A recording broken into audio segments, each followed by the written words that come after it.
Hello and welcome to It Takes a Village. My name is Tuesdaé Knight. I'm the president and CEO of SAGE, San Antonio for Growth on the East Side. Thank you for joining us for another episode of It Takes a Village. This is an intimate discussion with prominent business leaders and people in the community that are doing wonderful things on San Antonio's East Side. Our goal is to have elevated discussions and about current topics and things that are happening here in San Antonio. So with us today, we are very excited to have Senior Vice President of Grant Implementation for United Way of San Antonio and Bexar County, Mary Ellen Burns. Mary Ellen, thank you for being here with us today. Hey, Tuesdaé. Thank you for having me. Absolutely. So let me tell our viewers a little bit about my good friend, Mary Ellen. So Mary Ellen Burns is an alum of University of Texas at Austin. She received her Master's of Science in Social Work, but originally from New Jersey. So you might hear that accent, and I love that. She oversees United Way's series of corporate, foundation, and public sector collective impact grants, which assist in prevention of child abuse, cradle to career services, and family strengthening opportunities for children and families. With over 30 years experience, Mary Ellen's resume has included program design and evaluation, strategic planning, community research, public-private collaborations, public policy, targeted community impact, and grant management. That's a lot. And if you know Mary Ellen, you know that she works on a million things every single day. But we're happy to have her here to talk to us about her programs there at United Way. So first off, before we get into anything, Mary Ellen, can we talk a little bit about how are you doing? No, I'm doing wonderfully. I am looking forward to next week. I'm taking a little vacation with my family. We're going to join our daughter at the beach and her boyfriend, and we have not been able to see them very much this past year because they've been working on site. And so for COVID reasons, we needed to keep safe. And so we're just really looking forward to some time at the beach together. How about you? Wonderful. That is wonderful. Well, I know seeing family is important now that we can do that again. Yes. So I'm so happy to hear that. That is wonderful. And I've heard so many great things about your daughter, so I can't wait to hear about your update from your visit. So Mary Ellen, let's just jump right in. Can you tell me about United Way and what they do here? I mean, you hear about United Way on so many different fronts and work things, but tell me about United Way here in San Antonio and Bexar County. All United Ways are locally based and locally governed. So we're all in existence to serve our local communities. Our purpose, our reason for being is to find ways to unite the community to solve the issues that concern us most, right? To get to a place where everybody can live united, everybody can live their best lives. That's who we are, and who that is and what that means continues to adapt and change over time as needs change. Last year is an example, wild year, right? Have a lot of stories I know I'll talk about later about how we pivoted because the community needed us to. They needed us in a different way last year, and we responded. But that's what our purpose is. That's what our role is. That's what our responsibility is. And with it being different in every community, sometimes the needs change. And yes. You have to have new programming and things like that. And so tell me a little bit about some of the programming that United Way offers. Well, I think the part you know most about, or you hear most about, may be the campaign, right? We run a community campaign where we ask the community and donors to invest in solutions to solve what's troubling our people in our community. We run these campaigns in person, virtually, year-round, and we ask donors to consider sharing their wealth, sharing their assets to give somebody else an opportunity to thrive. And so that United Way campaign, typically it used to be a fall experience, and now it's a year-round experience because the world is changing. People don't work in the same patterns they used to work. So we have adapted to our campaign and our approach to respond to the new workplace, the new workforce, because the world still needs their benevolence and their philanthropy and their kindness and their volunteer time. So that's one side of our work, is to actually raise funds, raise the generosity of people to take care of each other. And the other side of the house is where I work, and that's where we invest those funds in problems and in solutions that address the problems. So we have 4 priority areas that the community said were most important to them. One is early childhood. Children have to be taken, they have to, from the get-go, actually before the get-go, they have to be well taken care of if they're going to thrive. Then once they get in school, we know many children need additional supports to be successful, and we want to make sure that happens. And then when they become adults, there are some families that struggle and have struggled for generations. So we help those families strengthen their ability to succeed, find out what's kept them from thriving in the past so that they can take care of their families the way they wish to. So it's all about this like twinkle to wrinkle pathway, if you will. And then there's this other priority area that's sort of all encompassing, and that is safety net. We all run into unexpected crises. We all run into disasters. We run into illness. We run into loss of jobs, and we run into pandemics, right? So when that happens, families need a safety net: food, clothing, shelter, support. And then when crisis happens, a different kind of crisis like domestic violence or child abuse, we need shelters. So that safety net priority area invests in all those areas for those crisis moments when all of us need some help.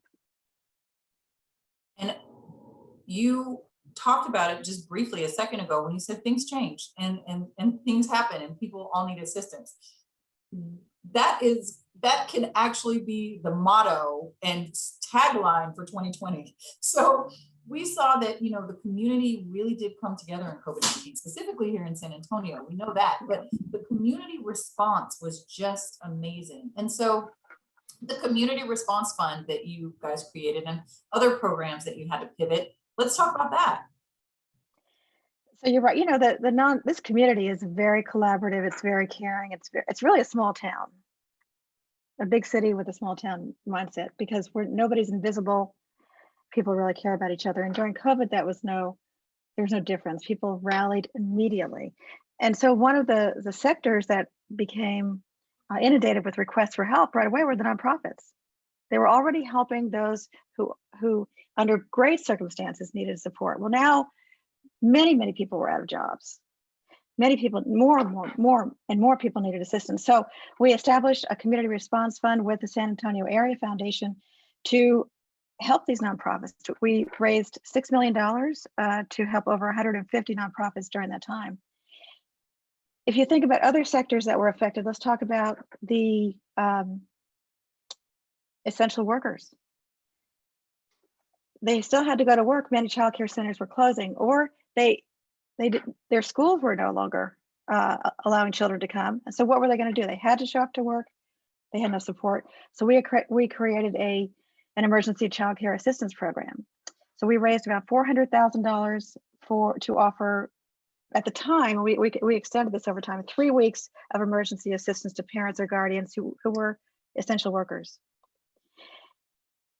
Another sector that got affected was the restaurant industry. So you remember the big pictures of thousands of cars lined up at the food bank, right?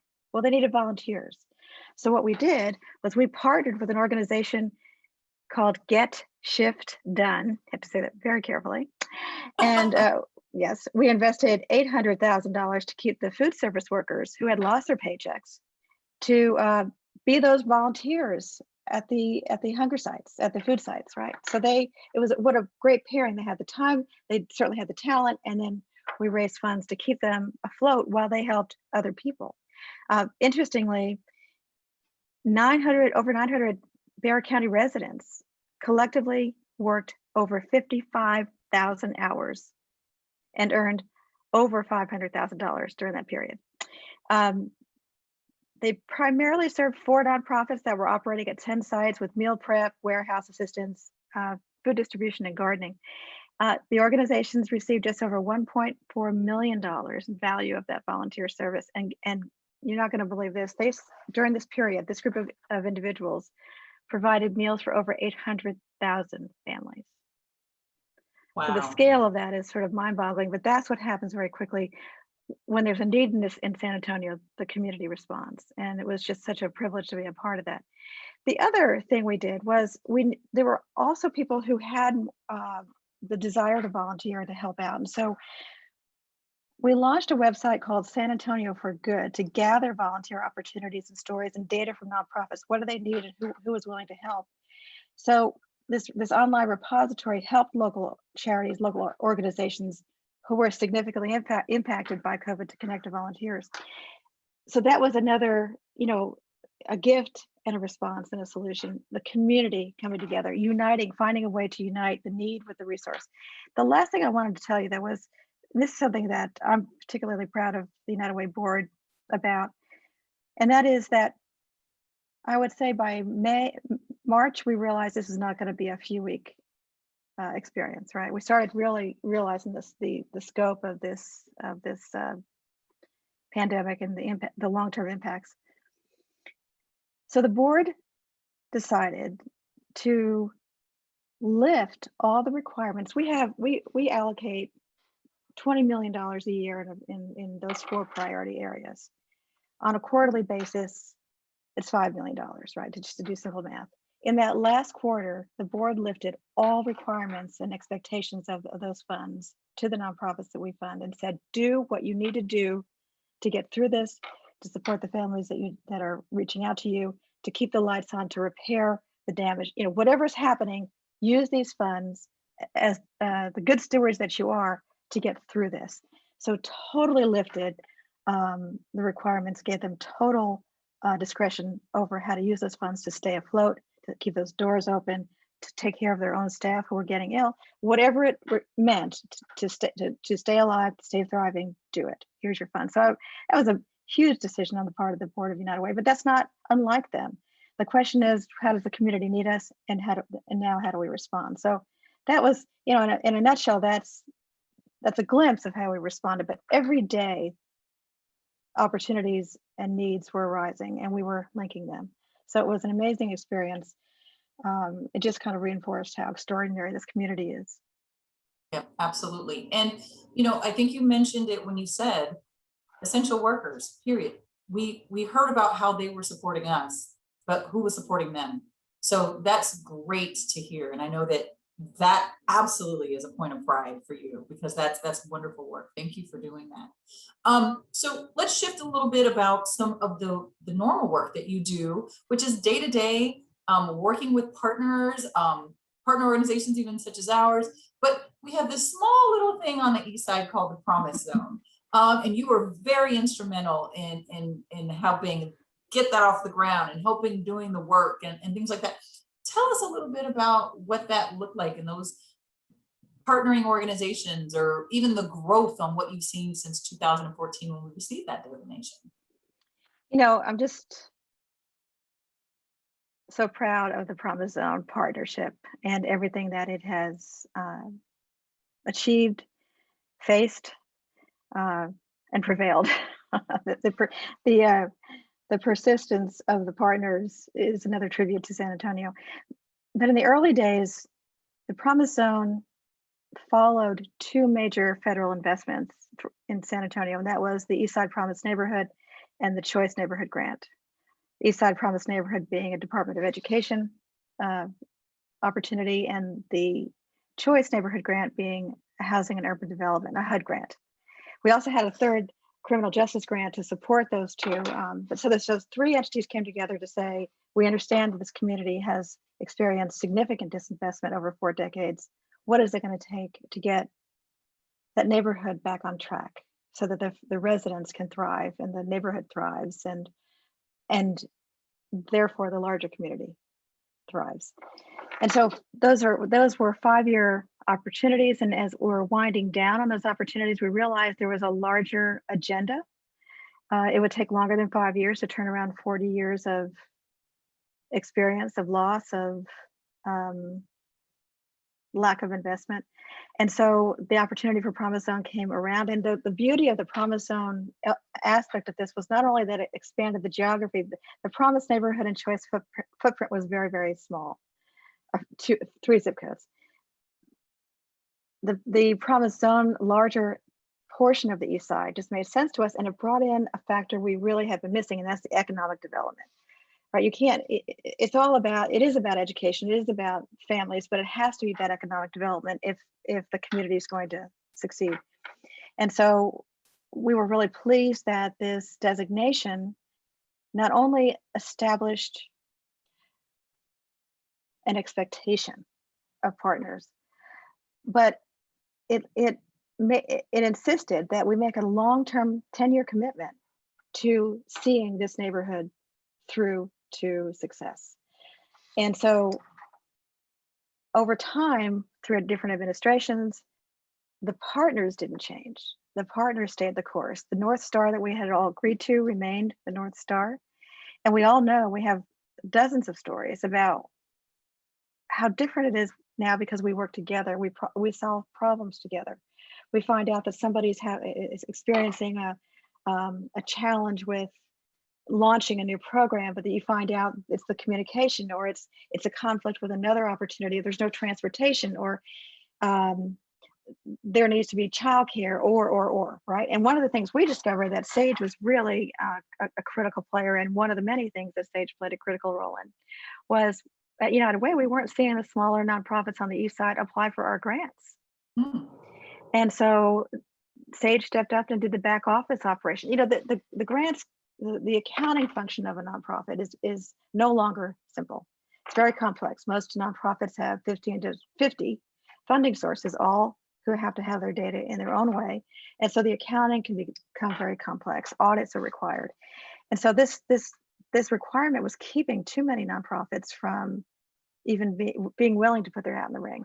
So Sage stepped in to say, let's provide that back office support, consultation, and help them see if they can solve this problem, afford a solution so that they can be competitive and actually draw down these grant dollars that are supposed to go to the communities of need. So the Promise Zone group we've added parks, we've added walkways, lighting, the police department. I mean, I'm afraid if I name partners, I was thinking about naming all the partners in the Promise Zone, but I'm going to leave one out. And I always do that. But so let me just say that let's put a list on the website. But because the police help with lighting, so did the city with streets repair, with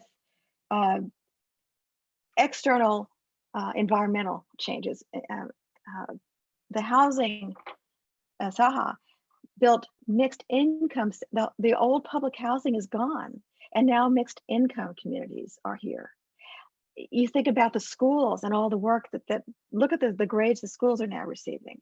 Look at the childcare centers, which I'll talk about in a minute in more detail, but parents couldn't go to work. They couldn't pursue career opportunities because there wasn't any quality childcare in the neighborhood. And they're not going to put their children in a place they don't feel safe, the parents don't approve of. That their children, their first priority. Parents are parents are parents. But if you think about all the changes, and you drive around the neighborhood from 2011 to now, it's a new place. You can feel the energy, you can feel the hope. Does it still have challenges and problems? Yes. But had it not been for all those partners figuring out together, what is it going to take to get X, to get Y, to get Z, I think we'd be in the same place we were in 2011. Agreed. And it's the partners, it's the work, and it's the collaborations and the things that we've talked about since we started. And so speaking of collaborations, one of the partners and one of the things that came out of Promise Zone was the Eastside Education Training Center.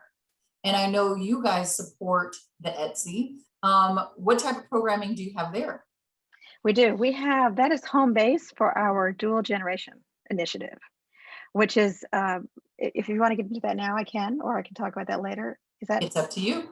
So, the ETSI, Alamo Colleges now is the manager, but SAIC owned the building. I mean, if you think about all the partners it took to even open those doors, the idea was put an education and training center where people live so they can access it, it's convenient, and get partners in there that can support a parent's dream to pursue a living wage job and a career, right?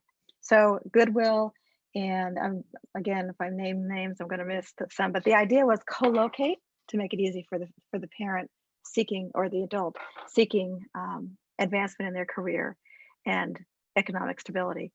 So that is home base for our dual generation program. It has become a beacon for the neighborhood. They conduct food fairs. There's so much outreach that happens at that center because they're listening to what the residents need, and they bring resources to the center so families can access them. So very, very excited the Etsy opened. Grateful to all the partners that made that happen.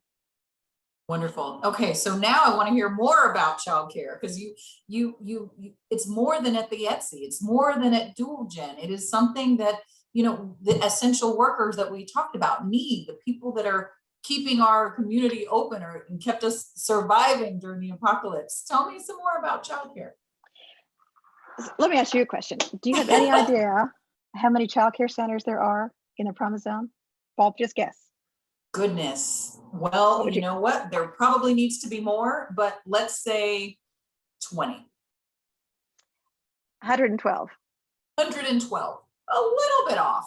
Okay. I would have said 20 as well. You don't see them. Guess how many of them are rated with the Texas Rising Star, the state's quality rating system. How many of those? Now you could be licensed, okay, which everybody's licensed, but that is a minimum standard. It is not a quality standard. So of the 112, how many would you say are I'm gonna go with the hope number. So I'm gonna say we're gonna go with a C grade. Let's say 65. 12. Oh, okay. That is the county average.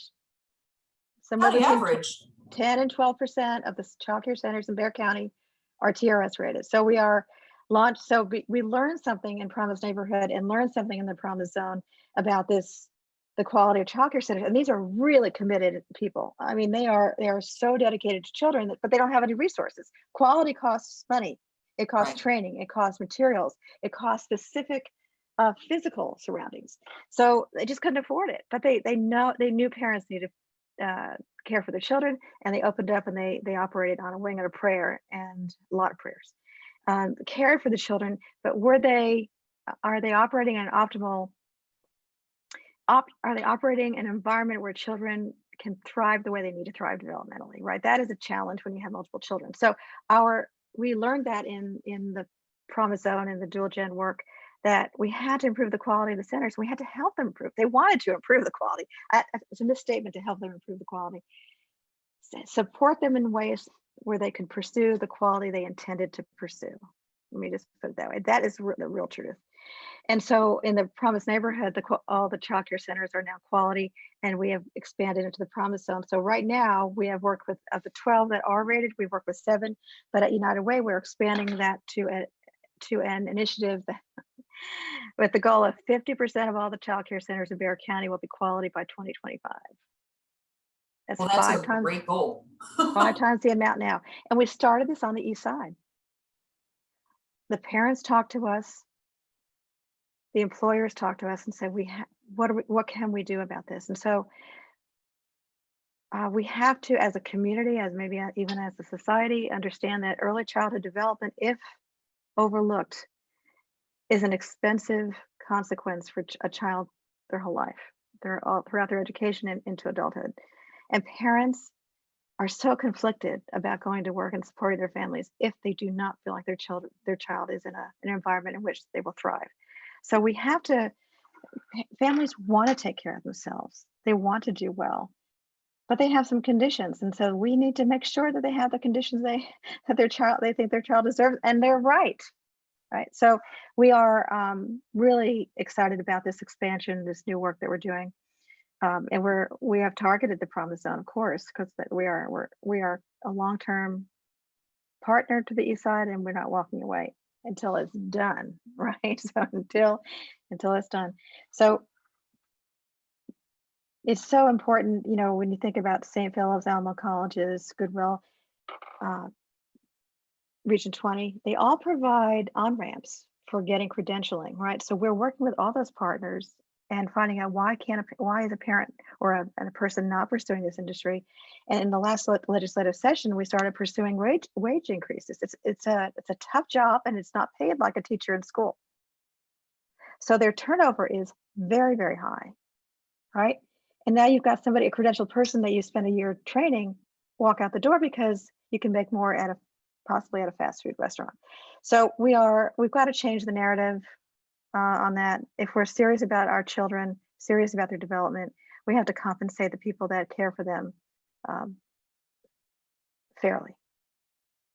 And I read a term, Mary Ellen, I'm not certain if you've heard it, but that 2020 was the year of the resignation.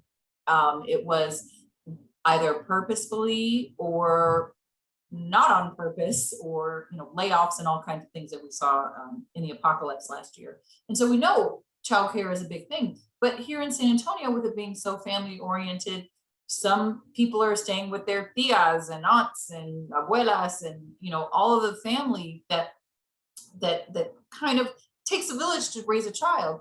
With our promise zone that's 22 square miles, what do you think needs to happen in order for people to feel that they're being supported like this? How do they find the programming that you're talking about? Yeah, what an asset to be able to be taken care of by your family. I mean, I'm not sure anything replaces that. I know that school is advanced and the curriculum, we expect children to do math by their age of 2. I mean, I know that's ridiculous, but it seems like it's accelerating. All the expectations of a child are accelerating to younger and younger ages. But how do you ever compete with the family caring for you?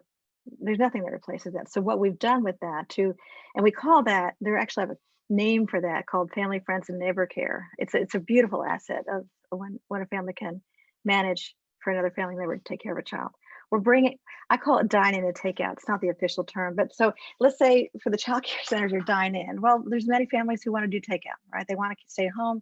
They want their tia, they want their grandmother, they want their neighbor that they know to care for their child. Well, we partner with an organization that I know you've heard of, KLRN, our public television, and they do a program that's called Play and Learn, where they go to the parks, they go to the neighborhoods, and they invite people who are caring for children in their home to learn. Here are ways that you can use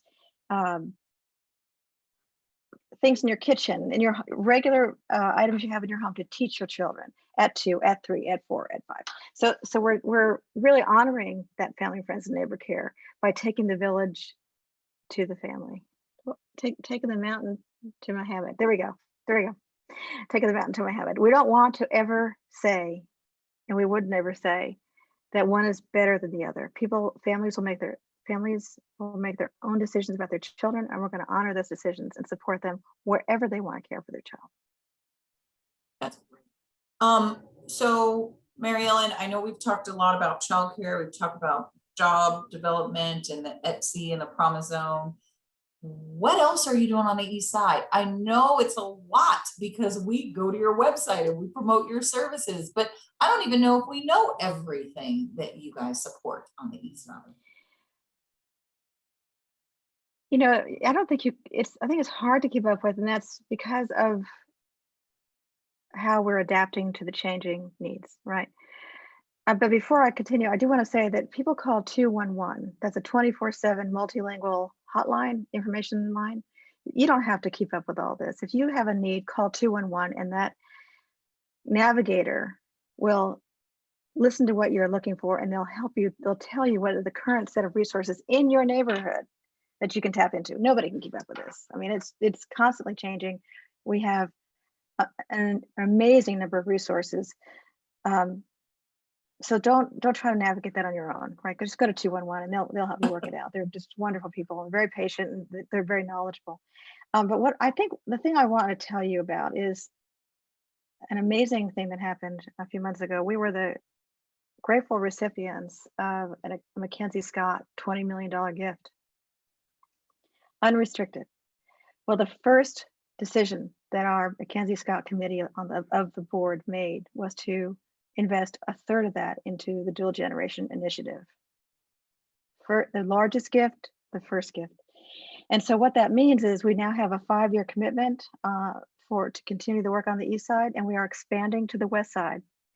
So the reason that there is so much interest in the dual generation initiative is because it's really about embracing, wrapping a family up in the supports they need is customized to the family. It's not one size fits all. It's not at specific pace.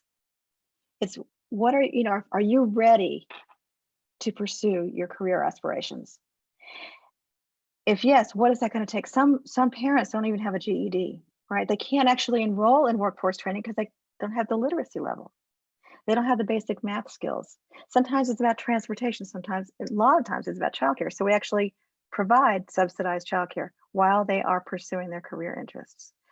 We provide counseling. There's a lot of trauma that families experience. So that gets in the way of them being able to be their best selves.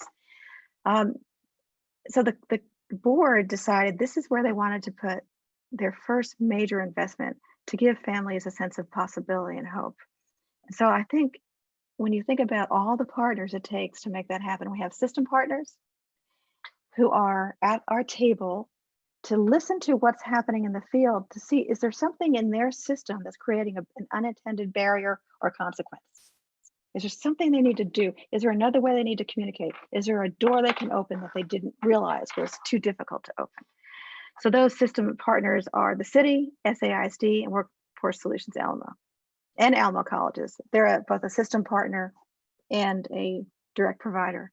The partners on the east side, oh gosh, I'm gonna name them. Okay, I'm gonna see if I can name them. There's only 6, so I think I can do this.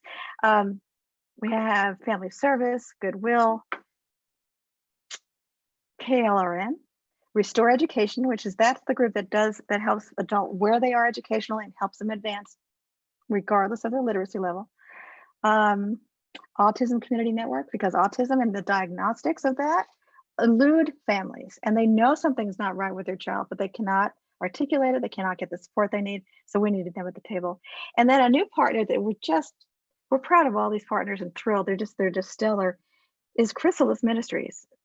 We know on the east side, the families have told us that if you have a member of your family that's been criminal justice involved, they have a background, it's the past. What's their future going to look like? So this partner only works with adults who have a criminal justice background, or a criminal background rather, to give them a second chance. And so now they're at the table. And so we're going to connect them to careers and childcare and employers who are willing to give them a second chance and support them. So this is about supporting all families. So I think